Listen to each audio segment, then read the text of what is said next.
এই কমিশন মানুষকে ফকির বানাই দিল। এখন এটা দেখতেছি যে প্রফেসর শিবলি রুবায়তুল ইসলাম তার স্বাক্ষরিত একটা রুলস এইখানে না,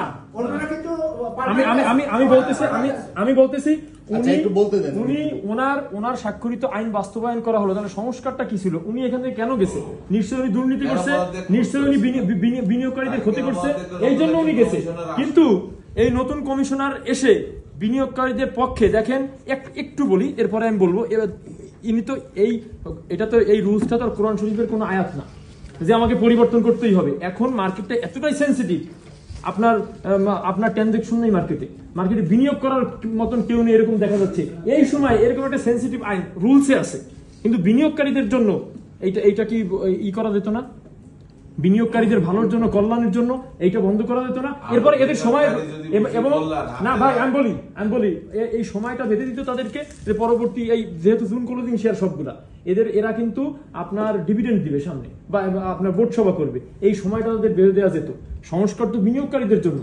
বিনিয়োগকারীরা 15 বছর 16 বছর ক্ষতিগ্রস্ত, এইখানে এসে তারা বিনিয়োগকারী আশায় বুক বাঁধলো যে তারা এসে মার্কেটে কিছু করবে, তারা মার্কেটে এসে কিছু করবে, কিন্তু তারা এসে তারা এমন করলো যে বিনিয়োগকারীরা 30% লস থাকলে এখন 60% লস। এই রেগুলেশন গুলা করার ক্ষেত্রে কি কোনো সংস্কার করা যেত না এখানে?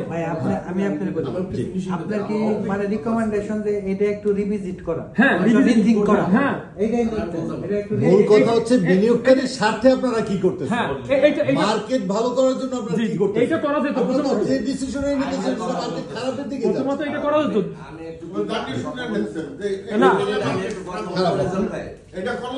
না, আমি বলি না কত শেষ অল্প এইটা করা যেত, আমরা করিনি। তার মানে তারা বিনিয়োগকারীদের কথা চিন্তা না করে আগে সংস্কারের কথা চিন্তা করছে। এই জন্য আমাদের একটা আশা ছিল যে এই গভর্নমেন্ট যখন গেছে, কিন্তু আপনাদের কথায় যেটা মনে হচ্ছে, আপনার রুলস রেগুলেশন যেভাবে দেখাচ্ছেন, মনে হচ্ছে যে এই 15-16 বছর ধরে সব রুলস অনুযায়ী চলছে, আপনার কোয়ারিয়া রুলস অনুযায়ী দেওয়া হয়েছে, তদন্ত রুলস অনুযায়ী হয়েছে। কিন্তু আপনাদের কাছে প্রশ্ন, তাহলে বিনিয়োগকারীরা কেন এত আপনার অর্থ হারালো, কেন পথের ভিখারি হলো?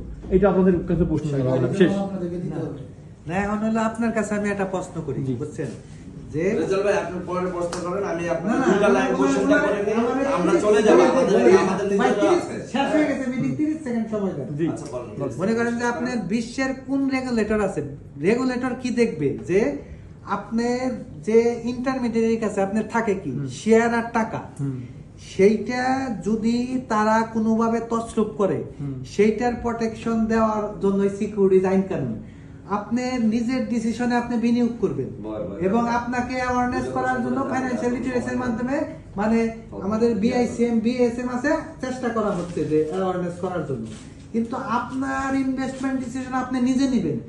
আপনার ইনভেস্টমেন্ট ডিসিশনের কারণে কোনো ক্ষতি হইলে বিশ্বের কোথাও দেখাইতে পারবেন যে সেই ক্ষতির দায় আমি বলবো তাহলে কি আপনারা সমস্ত দায় কি বিনিয়োগকারীদের উপরে দিচ্ছেন?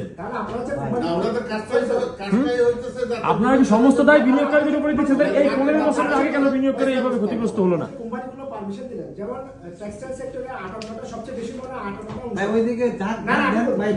আপনারা পুঁজিবাজারে আসেন, পুঁজি সুরক্ষা দিব, এইগুলো কারা বলছে? এইগুলো কারা বলছে?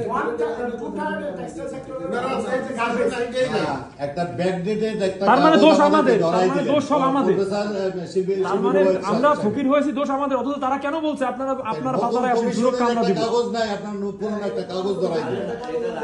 এটা তো আপনাদের এখনো কোনো আন্দোলন কি শেষ করতেন নাকি? আপনারা না, কথা বলতে আসছি, কথা বলে যে আচ্ছা আমি একটু বলি, আপনারা যে কারসাজি বন্ধের নামে বড় বড় বিনিয়োগকারীকে সরাই ফেলতেছেন মার্কেট থেকে, মানে লাইক ধরেন আমি আমার কথা বলতেছি, আমার ইনভেস্ট 1 কোটি টাকা, আমি কোন শেয়ার কিনলাম, আপনার তদন্ত করা শুরু করলেন, এটা তো ওপেন মার্কেট না, আমি কিনতেই পারি। এখন আমি 2 লাখ শেয়ার কিনলাম, ওই শেয়ারের দাম চলে গেল 20 টাকা, কিনলাম চলে গেল 100 টাকা, আপনারা আমার নামে তদন্ত করে আমার গোষ্ঠী উদ্ধার করতেছেন। তাহলে মানে কি আমার মত আমি ইনভেস্ট করতে পারবো না, আমি শেষ করি। আপনারা আমাদেরকে বড় বিনিয়োগকারী কোনকে ইনভেস্ট করতে দিবেন না মার্কেটে, যেহেতু কারসাজি আমরা করলেই প্রবলেম। দ্বিতীয় হলো তদন্ত জরিমানা করে ব্যাংক জব্দ করে মার্কেট থেকে সব ফান্ড সরাই নিতেছে, কারণ আপনারা বিএসসি থেকে তো মনে হয় সব অ্যাকাউন্ট বন্ধ করতেছে বড় বড় গ্রুপে, ওটা যেই গ্রুপই হোক, আওয়ামী লীগ হোক, বিএনপি হোক, ওটা আমার দেখার বিষয় না।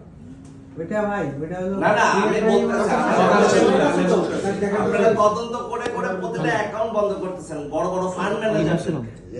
তো দ্যাটস মিন আপনারা মার্কেটে বিজনেস করতে দিবেন না, আপনারা সংস্কার করতেছেন না, মার্কেটে বিজনেস করতে দিবেন না। একটু শেষ করি, বাংলাদেশ ব্যাংক ফোন দিতে দাম বাড়লে ইনকোয়ারি করতেছেন, এটা কমন ইস্যু, এগুলিও সব কমন ইস্যু।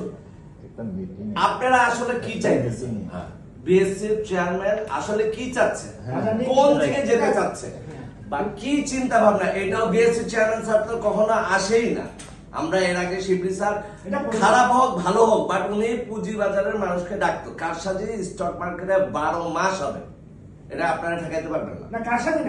মানে ওই যাই হোক, আমি একটু আনঅফিশিয়াল কথা বলতেছি না, কারসাজি হবে।